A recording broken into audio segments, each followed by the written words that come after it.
भाई एक बात ये हमेशा याद रखना।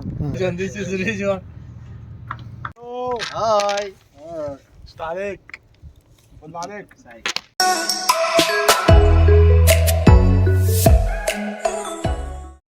ಜುಲೈ 20. ಆದರೆ ಇಲ್ಲಿ ಇರುವ ಗುಡಿಸಲು ಅಂದರೆ ಇಲ್ಲಿ ಕೈಮಾ ಅಂತ ಕರೀತಾರೆ. ದ ಗೋಟ್ ಲೈಫ್ ಮೂವಿಯಲ್ಲಿ ನೋಡಿದ ಹಾಗೆ ಇಲ್ಲ. ಇಲ್ಲಿ ಫ್ರಿಡ್ಜ್ ಇದೆ, ಎ ಸಿ ಇದೆ, ಚೂಲ ಇದೆ, ಗ್ಯಾಸ್ ಇದೆ, ಬೆಡ್ ಇದೆ, ಎಲ್ಲವೂ ಇದೆ. ಒಂಥರ ಚೆನ್ನಾಗಿದೆ ನೋಡಲಿಕ್ಕೆ.